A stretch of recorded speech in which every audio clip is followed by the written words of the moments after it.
ಓಂ ಛಂದೋಭಿಧಾನಾನ್ನೇತಿ ಚೇನ್ನ ತಥಾ ಚೇತೋರ್ಪಣನಿಗದಾತ್ ತಥಾ ಹಿ ದರ್ಶನಂ. ಓಂ ಗಾಯತ್ರಿ ಮೊದಲಾದ ಶಬ್ದಗಳಿಂದ ಭಗವಂತ ಹೇಗೆ ವಾಚ್ಯ ಅನ್ನುವುದನ್ನ ತೋರಿಸುವಂತಹ ಒಂದು ಸೂತ್ರ ಇದು. ಈ ಸೂತ್ರ ಅದಕ್ಕೆ ಸಂಬಂಧಿಸಿದಂತೆ ತತ್ವಪ್ರಕಾಶಕ ನಾವೀಗ ನೋಡಿದ್ದೇವೆ. ಈ ಗಾಯತ್ರಿ ಶಬ್ದವಾಚ್ಯನಾದವನು ವಿಷ್ಣುವೋ ಅಥವಾ ಬೇರೆ ಯಾರೋ ಅಂತ ಸಂದೇಹ ಇದೆ.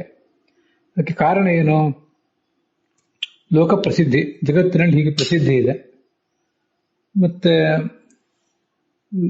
ಜಗತ್ತಿನಲ್ಲಿ ಗಾಯತ್ರಿ ಶಬ್ದವಾಚ್ಯವಾದ್ದು ಗಾಯತ್ರಿ ಛಂದಸ್ಸು ಅಂತ ಪ್ರಸಿದ್ಧಿ ಇದೆ. ಮತ್ತೆ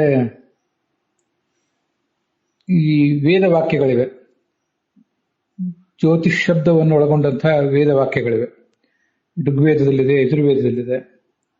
ಹೀಗೆಲ್ಲ ಋಗ್ವೇದದಲ್ಲಿರುವ ಮಾತು, ಯಜುರ್ವೇದದಲ್ಲಿರುವ ಮಾತು,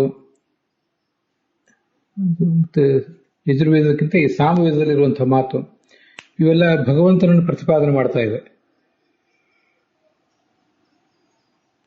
ಆದ್ರಿಂದ ಸಂಶಯ ಬಂದಿದೆ ನಮಗೆ ಅಂತ ಇಷ್ಟು ಈ ಹಿಂದೆ ಬಂತು. ತತ್ರ ಗಾಯತ್ರಿ ಛಂದೋ ವಿಶೇಷ ಏವೇತಿ ಪೂರ್ವ ಪಕ್ಷ. ಮೊದಲು ಪೂರ್ವ ಪಕ್ಷ ನಾವು ತೋರಿಸ್ಬೇಕು. ಏನು ಪೂರ್ವ ಪಕ್ಷದವರು ಹೇಳ್ತಾರೆ ಅಂದ್ರೆ, ಗಾಯತ್ರಿ ಅಂದ್ರೆ ಅದು ಛಂದಸ್ಸೇ ಆಗಬೇಕು ಅಂತ ಪೂರ್ವ ಪಕ್ಷ. ಯಾಕೆ ಹಾಗೆ ಅಂದ್ರೆ, ಗಾಯತ್ರಿ ಶಬ್ದ ಅನ್ನೋದು ಛಂದಸ್ಸು ಎಂಬ ಸಂಗತಿಯ ಬಗ್ಗೆನೇ ರೂಢವಾಗಿದೆ. ನಾವಿದನ್ನು ಜಗತ್ತಿನಲ್ಲಿ ನೋಡಿದ್ದೇವೆ.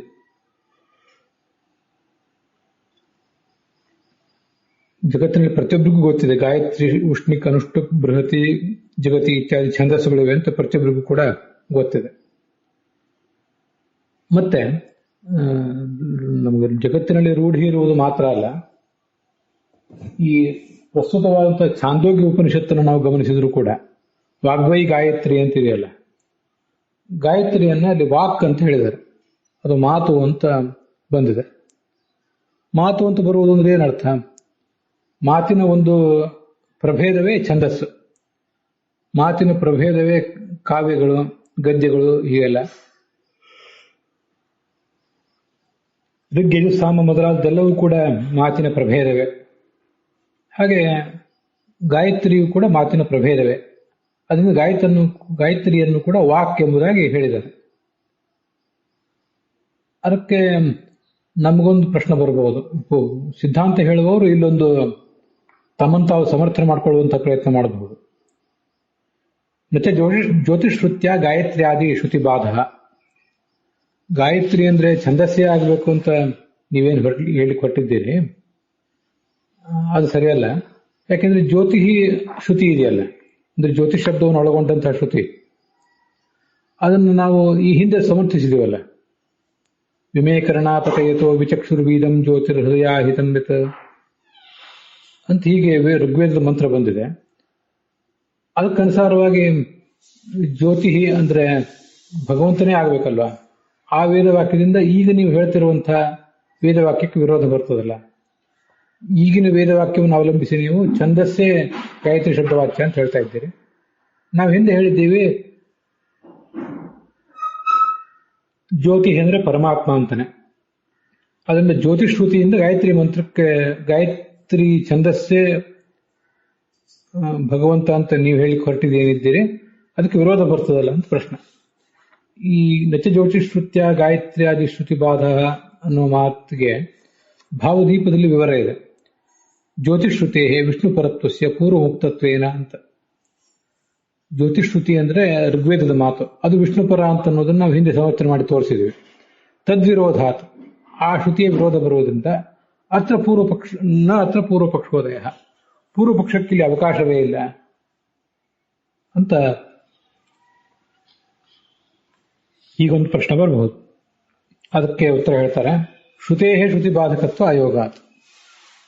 ವೇದವಾಕ್ಯ ಅದು ಎಲ್ಲೇ ಇರಲಿ, ಅದು ಋಗ್ವೇದ ಇರಲಿ, ಯಜುರ್ವೇದ ಇರಲಿ, ಮತ್ತೇನೇ ಇರಲಿ, ಒಂದು ಶ್ರುತಿ ಇನ್ನೊಂದು ಶ್ರುತಿಯನ್ನು ಯಾವತ್ತೂ ಕೂಡ ಬಾಧಿಸೋದಿಲ್ಲ. ಶ್ರುತಿಗಳೆರಡೂ ಸಮಾನವಾಗಿ ಪ್ರಬಲ, ಸಮಾನವಾಗಿ ಪ್ರಮಾಣ. ಆದ್ದರಿಂದ ಒಂದು ಶ್ರುತಿ ಇನ್ನೊಂದು ಶ್ರುತಿಯನ್ನು ಬಾಧಿಸಲಿಕ್ಕೆ ಸಾಧ್ಯವೇ ಇಲ್ಲ. ಆದ್ರಿಂದ ವಿಮೇಕರಣ ಅನ್ನುವ ಋಗ್ವೇದದ ಮಾತು ಈಗಿನ ಛಾಂದೋಗ್ಯ ಉಪನಿಷತ್ತಿನ ಸಾಮವೇದದ್ದೇನಿದೆ ಈ ಮಾತನ್ನ ಅದು ವಿರೋಧಿಸಲಿಕ್ಕೆ ಸಾಧ್ಯ ಇಲ್ಲ ಅಂತ ಅವ್ರದ್ದು ಸಮಾಧಾನ, ಪೂರ್ವ ಪಕ್ಷ ಮಾಡೋರು. ನಚ ಸಾವಕಾಶತ್ವಾದಿನ ಬಾಧ್ಯ ಬಾಧಕ ಭಾವ, ಅದಕ್ಕೆ ನಾವು ಹೇಳುವ ಸಾಧ್ಯತೆ ಇದೆ. ಹೌದು, ಶ್ರುತಿಗಳೆಲ್ಲವೂ ಪ್ರಮಾಣನೇ ಆದ್ದರಿಂದ ಒಂದು ಶ್ರುತಿಯಿಂದ ಮತ್ತೊಂದು ಶ್ರುತಿಗೆ ಬಾಧ ಹೇಳಿ ಬಾಧಕವಾದ ಶ್ರುತಿಯನ್ನ ಪ್ರಮಾಣ ಅಂತನೂ ಬಾಧ್ಯವಾದ ಶ್ರುತಿಯನ್ನ ಅಪ್ರಮಾಣ ಅಂತಲೂ ನಾವು ಗೆರೆ ಕೊರೆದು ಹೇಳಲಿಕ್ಕೆ ಬರೋದಿಲ್ಲ. ಆದರೆ ಒಂದು ಶ್ರುತಿ ಸಾವಕಾಶ ಅಂತನೂ ಇನ್ನೊಂದು ಶ್ರುತಿ ನಿರವಕಾಶ ಅಂತನೂ ಹೇಳೋ ಸಾಧ್ಯತೆ ಇದೆಯಲ್ಲ. ಅಪ್ರಮಾಣ ಅಂತ ಹೇಳೋದು ಬೇಡ. ಶ್ರುತಿ ಪ್ರಮಾಣನೇ ಆದ್ರಿಂದ, ಪರಮ ಪ್ರಮಾಣ ಆದ್ರಿಂದ ಅದಕ್ಕೆ ಸಂಪೂರ್ಣ ಅಪ್ರಾಮಾಣ್ಯವನ್ನು ಹೇಳೋದು ಸರಿಯಲ್ಲ, ಅದನ್ನು ಒಪ್ಪೋಣ. ಆದ್ರೆ ಒಂದು ಸಾವಕಾಶ ಒಂದು ನಿರವಕಾಶ ಹೀಗೆ ಹೇಳಲಿಕ್ಕೆ ಸಾಧ್ಯ ಇದೆಯಲ್ಲ ಅಂತ ಒಂದು ಪ್ರಶ್ನೆ ಬರಬಹುದು. ಸಾವಕಾಶತ್ವಾದಿನ ಅಂದ್ರೆ ಸಾವಕಾಶತ್ವ ನಿರವಕಾಶತ್ವದ ಕಾರಣದಿಂದಾಗಿ ಸಾವಕಾಶವಾದದ್ದನ್ನ ಬಾಧ್ಯ ಅಂತನೂ ನಿರವಕಾಶವಾದದ್ದನ್ನ ಬಾಧಕ ಅಂತನೂ ಹೇಳಬಹುದಲ್ವಾ ಅಂತ ಒಂದು ಪ್ರಶ್ನೆ ಬಂದ್ರೆ ಅದಕ್ಕೆ ಮತ್ತೆ ಉತ್ತರ ಹೇಳ್ತಾರೆ. ಗಾಯತ್ರ್ಯಾಂ ತೇಜೋ ವೈ ಬ್ರಹ್ಮವರ್ಚಸಂ ಗಾಯತ್ರಿ ಎಂಬ ಮಾತಿನಿಂದ ಈ ಹಿಂದಿನ ಮಾತಿದೆಯಲ್ಲ, ನಚ ಸಾವಕಾಶತ್ವಾದಿನ ಬಾಧ್ಯ ಬಾಧಕ ಭಾವ ಅಂತ, ಅದರ ದೃಷ್ಟಿಯಿಂದ ನಮ್ಮ ತಾತ್ಪರ್ಯ ಏನು? ಸಿದ್ಧಾಂತವನ್ನು ಹೇಳುವವರ ತಾತ್ಪರ್ಯ ಈ ಋಗ್ವೇದದ ಮಾತೇನಿದೆ, ಜ್ಯೋತಿಷನ್ ವಿಷ್ಣು ಅಂತ ಹೇಳಿದ ಮಾತು, ಅದು ನಿರವಕಾಶ, ಮತ್ತೆ ಅದು ಸಾವಕಾಶ. ನಾವು ಹೇಳುವಂತೆ ಅದು ನಿರವಕಾಶ. ಋಗ್ವೇದದ ಮಾತು ನಿರವಕಾಶ ನಮ್ಮ ದೃಷ್ಟಿಯಿಂದ. ಮತ್ತೆ ಈಗ ಛಾಂದೋಗ್ಯ ಉಪನಿಷತ್ತಿನಲ್ಲಿ ಬರ್ತಿರುವಂತಹ ಮಾತು ಸಾವಕಾಶ ಅಂತ ನಮ್ಮ ಅಭಿಪ್ರಾಯ. ಆದ್ರಿಂದ ನಾವು ನಿರವಕಾಶವಾದಂತಹ ಋಗ್ವೇದದ ಮಾತಿನಿಂದ ಸಾವಕಾಶವಾದ ಛಾಂದೋಗ್ಯ ಉಪನಿಷತ್ತಿನ ಮಾತಿಗೆ ಬಾಧವನ್ನು ಹೇಳೋಣ. ಅದರಿಂದ ಋಗ್ವೇದದ ಮಾತು ಬಾಧಕ ಆಗ್ತದೆ, ಸಾಮವೇದದ ಮಾತು ಬಾಧ್ಯ ಆಗ್ತದೆ ಅಂತ ನಮ್ಮ ಅಭಿಪ್ರಾಯ. ಅದಕ್ಕೆ ಅವ್ರು ಹೇಳ್ತಾರೆ,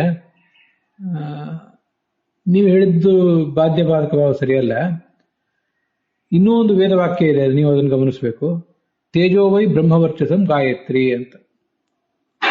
ಈ ಗಾಯತ್ರಿ ಅನ್ನುವುದು ಬ್ರಹ್ಮವರ್ಚಸಂ, ನಮಗೆ ಬ್ರಹ್ಮವರ್ಚಸ್ಸನ್ನು ಕೊಡುವಂತಹ ತೇಜಸ್ಸು ಅಂದ್ರೆ ಜ್ಯೋತಿ ಅಂತ ಈ ಮಂತ್ರ ಇದೆ. ಇದು ಏನು ಹೇಳ್ತಿದೆ ಅಂದ್ರೆ, ಜ್ಯೋತಿಷ್ ಶಬ್ದಕ್ಕೆ ಸಮಾನವಾದ ಇನ್ನೊಂದು ಶಬ್ದ ಅಂದ್ರೆ ತೇಜಸ್ ಶಬ್ದ. ನಾವೀಗಿಲ್ಲೆಲ್ಲ ಜ್ಯೋತಿಷ್ ಶಬ್ದದ ಬಗ್ಗೆ ನೋಡ್ತಿದ್ದೀವಿ ಇಲ್ಲಿ ತನಕ. ಈ ಒಂದು ವೇದವಾಕ್ಯ, ನಾವೀಗ ಗಮನಿಸಿದ ವೇದವಾಕ್ಯ ಏನಿದೆ, ಇದು ತೇಜಸ್ ಶಬ್ದವನ್ನು ಒಳಗೊಂಡಿದೆ. ಎರಡಕ್ಕೂ ಅರ್ಥ ಒಂದೇ. ಜ್ಯೋತಿಷ್ ಶಬ್ದಕ್ಕೂ ತೇಜಸ್ ಶಬ್ದಕ್ಕೂ ಅರ್ಥ ಏನು ಭಿನ್ನವೇನಿಲ್ಲ. ಜ್ಯೋತಿಷ್ ಶಬ್ದ ಅನತಿ ಭಿನ್ನ, ಬಹಳ ಏನು ಭಿನ್ನವಲ್ಲದ ಶಬ್ದ, ಮಾತ್ರ ಭಿನ್ನ, ಅರ್ಥ ಭೇದ ಏನೂ ಇಲ್ಲ. ಜ್ಯೋತಿಷ್ ಶಬ್ದಕ್ಕಿಂತ ಬಹಳ ಭಿನ್ನವಲ್ಲದ ಅರ್ಥವನ್ನು ಒಳಗೊಂಡಂತಹ ತೇಜಸ್ ಶಬ್ದ ಆ ವೇದವಾಕ್ಯದಲ್ಲಿ ಕಾಣಿಸ್ತಾ ಇದೆ, ತೇಜೋ ವೈ ಬ್ರಹ್ಮವರ್ಚಸಂ ಅಂತ. ಆದ್ರಿಂದ ನೀವು ಸಿದ್ಧಾಂತಿಗಳು ಋಗ್ವೇದದ ಮಾತನ್ನ ಏನು ನಿರವಕಾಶ ಅಂತ ಹೇಳಿದ್ರೆ ಅದು ಸರಿಯಲ್ಲ, ಅದನ್ನೇ ನಾವು ಸಾವಕಾಶ ಅಂತ ಹೇಳಿಬಿಡ್ಬೇಕು. ಅಲ್ಲಿ ಬಂದಿರುವ ಮಾತನ್ನೇ ಈ ಗಾಯತ್ರಿ ಎಂಬ ಛಂದಸ್ಸಿನ ಪರವಾಗಿ ನಾವು ಹೊಂದಿದ್ವಿ, ವಿಷ್ಣುವಿನ ಪರವಾಗಿ ಅಲ್ಲ. ಇಲ್ಲಿ ತೇಜೋವೈ ಬ್ರಹ್ಮವರ್ಚಸಂ ಗಾಯತ್ರಿ ಎಂಬಲ್ಲಿ ಗಾಯತ್ರಿ ಛಂದಸ್ಸು ನಮಗೆ ಬ್ರಹ್ಮವರ್ಚಸ್ಸನ್ನು ಕೊಡುವಂತಹ ತೇಜಸ್ ಅರ್ಥಾತ್ ಜ್ಯೋತಿ ಅಂತ ಬಂದ್ಬಿಟ್ಟಿದೆ. ಅದರಿಂದ ಇದೇ ಜ್ಯೋತಿ ಆಯ್ತು.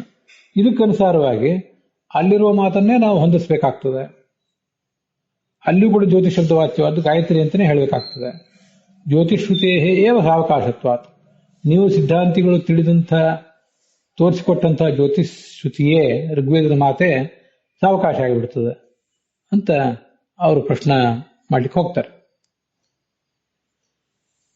ಇದು ಅವ್ರು ಪ್ರಶ್ನೆ ಮಾಡಿರೋದು. ಈ ತೇಜೋವೈ ಬ್ರಹ್ಮವರ್ಚಸಂ ಗಾಯತ್ರಿ ಅಂತ ಏನು ಮಂತ್ರ ಇದೆಯಲ್ಲ, ಈ ಮಂತ್ರ ಸರ್ವಮೂಲದಲ್ಲಿ ಎಲ್ಲಿಯೂ ಬಂದಿರುವಂಥದ್ದಲ್ಲ. ಆದ್ರಿಂದ ಇದರ ಜಾಡು ಹಿಡಿದು ನಾನು ಹೋದಾಗ ಜೈಮಿನಿಯ ಅರ್ಥಾತ್ ಸಾಮವೇದದ ಬ್ರಾಹ್ಮಣದಲ್ಲಿ ಈ ಮಾತು ಇದೆ ಅಂತ ಕಂಡು ಬಂತು. ಅಲ್ಲಿ ತೇಜೋ ವೈ ಅನ್ನುವುದೊಂದು ಅಕ್ಷರ ಇಲ್ಲ, ತೇಜೋ ಬ್ರಹ್ಮವರ್ಚಸಂ ಗಾಯತ್ರಿ ಅಂತಿಷ್ಟು ಕಂಡು ಬಂತು. ಇಲ್ಲಿ ತ್ರಿವಿಕ್ರಮ ಪಂಡಿತರು, ಇಲ್ಲಿ ಜಯತೀರ್ಥರು ಹೇಳಿರುವುದು, ಹಾಗೆಯೇ ತ್ರಿವಿಕ್ರಮ ಪಂಡಿತರು ತಮ್ಮ ಟೀಕಾದಲ್ಲಿ ಹೇಳಿರುವುದು ತೇಜೋವೈ ಬ್ರಹ್ಮವರ್ಚಸಂ ಗಾಯತ್ರಿ ಅಂತ. ಇದು ಜೈಮಿನಿಯ ಬ್ರಾಹ್ಮಣದಿರ್ಲಿಕ್ಕಿಲ್ಲ, ವೈ ಅಂತ ಇರುವುದರಿಂದ ಬೇರೆ ಎಲ್ಲದಾದ್ರೂ ಇದ್ದಿರಬಹುದು, ಇಂಥದೇ ಸಮಾನವಾದ್ದು. ಅಂತೂ ನಾವು ವಾಕ್ಯಗಳನ್ನು ಗಮನಿಸುವಾಗ ತೇಜೋ ವೈ ಅಂತ ವೈ ಶಬ್ದವನ್ನು ಒಳಗೊಂಡಂತಹ ಒಂದು ವೇದವಾಕ್ಯ, ಅಥವಾ ವೈ ಅನ್ನುವುದರಿಂದ ರಹಿತವಾದ ತೇಜೋ ಬ್ರಹ್ಮವರ್ಚಸಂ ಗಾಯತ್ರಿ ಅನ್ನೋ ಮಾತಾದರೂ ಇರಲಿ, ಇವೆರಡನ್ನೂ ಪರಿಗಣಿಸಬೇಕು. ಅಂತೂ ನಮ್ಮ ಬ್ರಹ್ಮವರ್ಚಸ್ಸಿಗೆ ಕಾರಣವಾದ ಗಾಯತ್ರಿ ಛಂದಸ್ಸು ಅದು ತೇಜಸ್ಸಾಗಿದೆ ಅಂತ ಮಾತಿದೆ. ಅದಕ್ಕಾಗಿ ಈ ಎರಡು ಮಂತ್ರಗಳನ್ನು ನಾವು ಗಮನಿಸಬಹುದು. ಅಂತೂ ತೇಜೋ ವೈ ಅನ್ನೋ ಶಬ್ದದ ಜೊತೆಗೂಡಿ ಇಲ್ಲದೆ ಹೋದರೂ ತೇಜೋ ಬ್ರಹ್ಮವರ್ಚಸಂ ಗಾಯತ್ರಿ ಅನ್ನೋದು ನಮಗೆ ಸಿಕ್ಕಿದೆ. ಅದನ್ನಾದರೂ ನಾವು ತಗೊಳ್ಬಹುದು. ಇದರ ಆಧಾರದಿಂದಲೇ ಅವರು ಪೂರ್ವಪಕ್ಷ ಮಾಡಿದ್ದಾರೆ ಅಂತ ತಿಳ್ಕೊಳ್ಬಹುದು. ಜಡಕ್ಕೂ ಕೂಡ ಒಂಥರದ ಶಕ್ತಿ ಇರ್ತದೆ. ಗಾಯತ್ರಿ ಛಂದಸ್ಸು 24 ಅಕ್ಷರವುಳ್ಳಂತಹ ಛಂದಸ್ಸಿಗೂ ಕೂಡ ಅಷ್ಟೊಂದು ಮಹಿಮೆ ಇರ್ತದೆ. ಅದು ನಮ್ಮ ಬ್ರಹ್ಮವರ್ಚಸ್ಸಿಗೆ ಕಾರಣ ಆಗ್ತದೆ. ಬ್ರಹ್ಮವರ್ಚಸ್ಸಿಗೆ ಕಾರಣವಾದ ಬೆಳಕದಾಗಬಹುದು ಅಂತ ಪೂರ್ವಪಕ್ಷ ಮಾಡುವವರ ತಾತ್ಪರ್ಯ. ಋಗ್ವೇದದ ಆ ಮಂತ್ರವನ್ನೇ ನಾವು ಸಾವಕಾಶ ಅಂತ ಹೇಳಬೇಕು, ಪೂರ್ವಪಕ್ಷದವರು ಹೇಳ್ತಾರೆ. ಯಾಕೆಂದ್ರೆ ಗಾಯತ್ರಿ ಅನ್ನೋ ಶಬ್ದ ಛಂದಸ್ಸಿನ ವಿಷಯದಲ್ಲೇ ರೂಢ ಆಗಿದೆ, ನಮಗದು ಕಂಡು ಬಂದಿದೆ. ವಿಷ್ಣುವಿನಲ್ಲಿ ವಿಷ್ಣುವಾಚಕವಾಗಿ ಗಾಯತ್ರಿ ಶಬ್ದ ಅನ್ನೋದು ನಮ್ಗೆ ಎಲ್ಲೂ ಕಂಡು ಬಂದೇ ಇಲ್ಲ, ರೂಢಿಯೇ ಆ ಥರ ಇಲ್ವಲ್ಲ. ವಿಷ್ಣುವಾಚಕವಾಗಿ ಕೃಷ್ಣ, ವಿಷ್ಣು, ನಾರಾಯಣ ಮೊದಲಾದ ಶಬ್ದಗಳು ರೂಢಿಯಲ್ಲಿವೆ. ಗಾಯತ್ರಿ ಶಬ್ದ ಅವನಲ್ಲಿ ರೂಢಿಯಲ್ಲಿರೋದು ನಮ್ಗೆ ಎಲ್ಲಿ ಕಂಡಿದೆ? ಜಗತ್ತಿನಲ್ಲಿ ಆ ಥರ ಕಂಡಿಲ್ಲ. ಇದು ಇನ್ನೊಂದು ಕಾರಣ. ಗಾಯತ್ರಿ ಶ್ರುತಿ ಅನ್ನೋದು ಛಂದಸ್ಸಿನಲ್ಲೇ ರೂಢ ಆಗಿದೆ ಹೊರತು ವಿಷ್ಣುವಿನಲ್ಲಿ ಅದಕ್ಕೆ ಅವಕಾಶವೇ ಇಲ್ಲ, ರೂಢಿಯೇ ಇಲ್ಲ. ರೂಢಿ ಇಲ್ಲದೆ ಹೋದ್ರೂ ಯೋಗ ಇದೆಯಲ್ಲ ಅಂತ ನಾವು ಹೇಳ್ಬೋದು. ಯೋಗದ ಮೂಲಕ ಗಾಯತಿ, ಗಾಯಂತಂ ತ್ರಾಯತೆ ಇತ್ಯಾದಿ ಅರ್ಥಗಳು, ಅದಕ್ಕೆ ಮುಂದೆ ಅರ್ಥ ಬರೋದಿದೆ, ಅದರಿಂದ ಈಗ ಸ್ಥೂಲ ಅರ್ಥ ಹೇಳಿದೆ. ಯಾರು ಈ ಭಗವಂತ ಗಾಯಂತಂ ತ್ರಾಯತೆ, ತನ್ನನ್ನ ಪಠಿಸುವವನನ್ನ, ತನ್ನನ್ನು ವರ್ಣಿಸುವವನನ್ನು ರಕ್ಷಿಸ್ತಾನೋ ಅವನೇ ಗಾಯತ್ರಿ. ಅಥವಾ ತಾನು ಸ್ವಯಂ ಹಾಡ್ತಾನೆ, ಅದರಿಂದ ಹಾಡ್ತಾನೆ ಮತ್ತು ರಕ್ಷಿಸ್ತಾನೆ, ಅದು ಮುಂದೆ ಬರೋದಿದೆ. ಈ ಅರ್ಥದಲ್ಲಿ ರೂಢಿ ಇಲ್ಲದೆ ಹೋದ್ರು ಯೋಗ ಇದೆಯಲ್ಲ ಅಂತಂದ್ರೆ, ಯೋಗ ರೂಢಿರ್ ಬಲಿಯಸಿ ಅಂತ ಜಗತ್ತಿನಲ್ಲಿ ಎಲ್ಲರಿಗೂ ಗೊತ್ತಿದೆ. ರೂಢಿ ಅಂತ ಅನ್ನೋದು ಬಹಳ ಮುಖ್ಯ. ಯೋಗ ಎಲ್ಲ ಜನಸಾಮಾನ್ಯರಿಗೆ ಹೇಗೆ ಗೊತ್ತಿರ್ಲಿಕ್ಕೆ ಸಾಧ್ಯ? ರೂಢಿ ಅನ್ನೋದು ಗೊತ್ತಿರ್ತದೆ. ಗಾಯತ್ರಿ ಅಂತ ಅನ್ನೋದು ಛಂದಸ್ಸು ಅಂತ ಎಲ್ಲರಿಗೂ ಗೊತ್ತಿದೆ. ಅದರಿಂದ ಯೋಗ ಅನ್ನೋದು ಅಮುಖ್ಯವಾದ ವೃತ್ತಿ. ಅದಕ್ಕೆ ನಾವು ಇನ್ನೊಂದು ಪ್ರಶ್ನೆ ಮಾಡಬಹುದು. ಗಾಯತ್ರಿ ಅನ್ನೋದು ಭಗವಂತನ ಅಧೀನವಾದ್ರಿಂದ, ಗಾಯತ್ರಿ ಅಂತ ಅನ್ನೋದು ನಮ್ಗೆ ಯಾವುದೇ ಥರದ ಈ ಬ್ರಹ್ಮವರ್ಚಸ್ಸಿಗೆ ಕಾರಣ ಅಲ್ಲ, ನಮ್ಮ ಆಧ್ಯಾತ್ಮಿಕ ಅಭಿವೃದ್ಧಿಗೂ ಕಾರಣ ಅಲ್ಲ. ಭಗವಂತನ ಅಧೀನ ಅದು. ಭಗವಂತನ ಎಲ್ಲ ರೀತಿಯಾದ ಅಭಿವೃದ್ಧಿಗೂ ಕಾರಣ ನಮಗೆ. ಆದ್ರಿಂದ ಭಗವಂತನ ಅಧೀನ ಈ ಗಾಯತ್ರಿ ಆದ್ರಿಂದ ಅವನಲ್ಲೇ ಆ ಗಾಯತ್ರಿ ಎಂಬ ಶಬ್ದ ಮುಖ್ಯ ಆಗಬೇಕು. ತಸ್ಮಿನ್ನೇವ ತಚ್ಛ್ರುತೇರ್ ಮುಖ್ಯತ್ವಂ ಇತಿ ವಾಚ್ಯಂ. ಅದಕ್ಕೆ ಅಂತ ನಾವು ಕೇಳಿದ್ರೆ ಅವ್ರು ಹೇಳ್ತಾರೆ, ಗಾಯತ್ರಿ ಅಂದ್ರೆ ಅದೊಂದು ವೇದದ ಒಂದು ಭಾಗ, ಅದು ನಿತ್ಯ. ಆ ನಿತ್ಯವಾದದ್ರ ಮೇಲೆ ಇನ್ನೊಬ್ಬನಿಗೆ ನಿಯಂತ್ರಣ ಅಂದ್ರೆ ಏನರ್ಥ? ಯಾವುದು ಅನಿತ್ಯವೋ ಅದ್ರ ಮೇಲೆ ಒಬ್ಬನಿಗೆ ನಿಯಂತ್ರಣ ಇರಬೇಕು. ಅನಿತ್ಯವಾದನ್ನು ಹುಟ್ಟಿಸಿ ಅದನ್ನು ನಾಶ ಮಾಡೋದು ಅಂತ. ಇದು ನಿತ್ಯವಾದಂಥದ್ರ ಮೇಲೆ ಅವನ ನಿಯಂತ್ರಣ ಎಂಥದ್ದು? ನಿತ್ಯಸ್ಥಿತ ಪರಾಧೀನತ ಅಯೋಗಾತ್ ತಸ್ಮಾತ್ ಗಾಯತ್ರಿನ ವಿಷ್ಣು. ಅದರಿಂದ ಒಟ್ಟಾರೆ ಪೂರ್ವಪಕ್ಷದ ಸಾರ ಏನು? ಗಾಯತ್ರಿ ಅಂದ್ರೆ ವಿಷ್ಣು ಅಲ್ಲ, ಕಿಂತು ಛಂದೋ ವಿಶೇಷ ಏವ. ತತಶ್ಚ ಇದಂ ಜ್ಯೋತಿ ಆನಂದಮಯಶ್ಚ ನಾಸೌ. ಈ ಗಾಯತ್ರಿ ಶಬ್ದವಾಚ್ಯನಾದವನು ಭಗವಂತ ಅಲ್ಲ, ಛಂದಸ್ಸೆ ಆದ್ರೆ. ಜ್ಯೋತಿ ಶಬ್ದವಾಚ್ಯವಾದದ್ದು ಛಂದಸ್ಸೆ ಆಯಿತು, ಅದು ಆನಂದಮಯವೂ ಕೂಡ ಅದೇ ಆಯಿತು. ಅಲ್ಲಿ ಹಿಂದೆ ಅದು ಬಂದಿದೆ. ಹಿಂದೆ ಈ ಗಾಯತ್ರಿ ಅಧಿಕರಣ, ಇದು ಹಿಂದಿನ ಜ್ಯೋತಿರ ಅಧಿಕರಣ. ಅದ್ರ ಹಿಂದಿನ ಅಧಿಕರಣದಲ್ಲಿ ಈ ಆನಂದ ಅನ್ನೋದಕ್ಕೂ ಜ್ಯೋತಿ ಅನ್ನೋದಕ್ಕೂ ಏನು ಸಂಬಂಧ ಇತ್ಯಾದಿ ಎಲ್ಲ ಒಂದಾದ್ಮೇಲೆ ಒಂದು ಹಿಂದೆ ಬಂದಿವೆ. ಆದ್ರಿಂದ ಅದು ಅಲ್ಲಿಗೆ ಪರ್ಯವಸಾನ ಆಗ್ತದೆ. ಪ್ರಾಣಾಧಿಕರಣ ಇತ್ಯಾದಿ ಕಡೆಗಳಲ್ಲಿ ಆ ವಿಷಯ ಬಂದಿದೆ. ಒಟ್ಟಾರೆ ಆನಂದಮಯನೂ ಕೂಡ ಈ ಭಗವಂತ ಅಲ್ಲ, ಮತ್ತೊಂದು ಏನೋ ಆಗಿ ಹೋಯಿತು ಅಂತ ತಾತ್ಪರ್ಯ ಆಗ್ತದೆ. ಭಾಷ್ಯದಲ್ಲಿ ತಸ್ಮಾತ್ ನ ವಿಷ್ಣು, ವಿಷ್ಣು ಅಲ್ಲ ಇದು ಅಂತ ಬಂದ್ರೆ ನ ಹಾಗಲ್ಲ. ತಥಾ ಚೇತೋರ್ಪಣ ನಿಗದಾರ್ಥಮೇ ನಿಗದ್ಯತೆ. ಭಗವಂತನೇ ಆನಂದಮಯ, ಅವನೇ ಜ್ಯೋತಿಷ್ ಶಬ್ದ ವಾಚ್ಯ, ಅವನನ್ನು ಗಾಯತ್ರಿ ಶಬ್ದದಿಂದ ಹೇಳುವುದು ಯಾಕೆ ಅಂದ್ರೆ ಚೇತೋರ್ಪಣ, ನಾವು ಮನಸ್ಸಿನಲ್ಲಿ ಹೀಗೆ ಅನುಸಂಧಾನ ಮಾಡಬೇಕು ಅನ್ನೋ ದೃಷ್ಟಿಯಿಂದ ಹೇಳಿದ್ದಾರೆ. ಅಗ್ನಿ, ಗಾಯತ್ರಿ ಮೊದಲಾದ ಶಬ್ದಗಳಿಂದ ಶಬ್ದದ ಅರ್ಥ ಇವನೇ ಆಗಿದ್ದಾನೆ, ಇವನೇ ವಾಚ್ಯನಾಗಿದ್ದಾನೆ. ಇತಿ ಚೇತೋರ್ಪಣಾರ್ಥಂ ಹಿ. ಮನಸ್ಸಿನಲ್ಲಿ ಗಟ್ಟಿಯಾಗಿ ಕೂಡಬೇಕು, ಆ ಒಂದು ಅನುಸಂಧಾನ ನಮಗೆ ಬೇರು ಬಿಡಬೇಕು. ಈ ದೃಷ್ಟಿಯಿಂದ ಅದನ್ನು ಹೇಳಿದ್ದಾರೆ. ತಥಾ ಹಿ ದರ್ಶನಂ ಗಾಯತಿ ತ್ರಾಯತಿ ಚ. ಛಾಂದೋಗ್ಯ ಉಪನಿಷತ್ತಿನಲ್ಲಿ ಅವನ ಬಗ್ಗೆನೇ ಈ ತರ ಹೇಳಿದ್ದಾರೆ. ಅವನು ಸ್ವಯಂ ಹಾಡ್ತಾನೆ ಮತ್ತು ತ್ರಾಯತಿ, ರಕ್ಷಿಸ್ತಾನೆ ಕೂಡ ಅಂತ. ದರ್ಶನಂ ಅಂದ್ರೆ ಅವನ ಬಗ್ಗೆ ಈ ತರದ ಪ್ರಮಾಣಗಳು. ತಥಾ ಹಿ ದರ್ಶಯತಿ ಅಂತಿದೆಯಲ್ಲ, ನಮಗೆ ಮನಸ್ಸಿನಲ್ಲಿ ಈ ತರ ಅನುಸಂಧಾನ ಮಾಡ್ಲಿಕ್ಕೆ ಹೋಗಿ ಆ ತರ ತೋರಿಸಿರುವುದು ಅಂತ. ಸೂತ್ರದಲ್ಲಿ ತೋರಿಸುವುದು ಅಂತಿದೆ. ತೋರಿಸುವುದು ಅಂದ್ರೆ ಈ ಪ್ರಮಾಣವನ್ನು ತೋರಿಸುವುದು ಅಂತ ಅದರ ತಾತ್ಪರ್ಯ. ಅದನ್ನೇ ದರ್ಶಯತಿ ಅಂತ ಆಚಾರ್ಯರು ತಥಾ ಹಿ ದರ್ಶನಂ. ಎಲ್ಲಿ ದರ್ಶನ ಇದೆ ಅಂದ್ರೆ ಗಾಯತ್ರಿ ತ್ರಾಯತಿ ಚ ಇತ್ಯಾದಿ ಮಂತ್ರಗಳಲ್ಲಿ ಅವನ ದರ್ಶನ ಇದೆ. ಸರ್ವಚ್ಛಂದೋಭಿಲೋಹ್ಯೇಷಃ ಸರ್ವದೇವಾಭಿಲೋಹ್ಯಸೌ ಸರ್ವಲೋಕಾಭಿಲೋಹ್ಯೇಷಃ ತೇಷಾಂ ತದುಪಚಾರತಃ ಅಂತ ವಾಮನ ಪುರಾಣ. ಇವನು ಗಾಯತ್ರಿಷ್ಟಿಕ್ ಅನುಷ್ಠುಪ್ ಚ ಬೃಹತಿ ಪಂಕ್ತಿರೇವಚ ತ್ರಿಷ್ಟುಪ್ ಜಗತಿ ಇತ್ಯಾದಿ ಎಲ್ಲ ಶಬ್ದದಿಂದಲೂ ಅವನೇ ವಾಚ್ಯ, ಮತ್ತು ಎಲ್ಲ ದೇವತೆಗಳ ಹೆಸರಿನಿಂದಲೂ ಅವನೇ ವಾಚ್ಯ. ಸರ್ವಲೋಕಾಭಿಧ, ಭೂಹು ಭುವಃ ಸ್ವಹ ಅಂತ ಲೋಕಗಳಿವೆ. ಪೃಥ್ವಿ ಲೋಕ, ಪಾತಾಳ ಲೋಕ ಇತ್ಯಾದಿ 14 ಲೋಕಗಳು. ಈ ಎಲ್ಲಾ ಶಬ್ದಗಳಿಂದಲೂ ಕೂಡ ಅವನೇ ವಾಚ್ಯನಾಗಿದ್ದಾನೆ. ತೇಷಾಂ, ಇವನನ್ನು ಬಿಟ್ಟರು ಉಳಿದವರು ಏನು ವಾಚ್ಯರಾಗಿದ್ದಾರೆ, ಅವರು 1 ವರ್ಷ ಆಗಿರ್ಬೋದು, ಅವರು ಎಷ್ಟೇ ವಾಚ್ಯರಾಗಿರ್ಬೋದು. ವರ್ಷ ಅಂತ ನಾನು ಪ್ರಮಾದದಿಂದ ಹೇಳಿದೆ. ಉಳಿದವರೆಲ್ಲ ವಾಚ್ಯರಾಗಿರ್ಬಹುದು, ಆದರೆ ಅದೆಲ್ಲ ಅವರಿಗೆ ಔಪಚಾರಿಕ ಮಾತ್ರ. ಪೂರ್ಣವಾಗಿ ಅವರು ಆಯಾ ದೃಷ್ಟಿಯಿಂದ ವಾಚ್ಯರಲ್ಲ.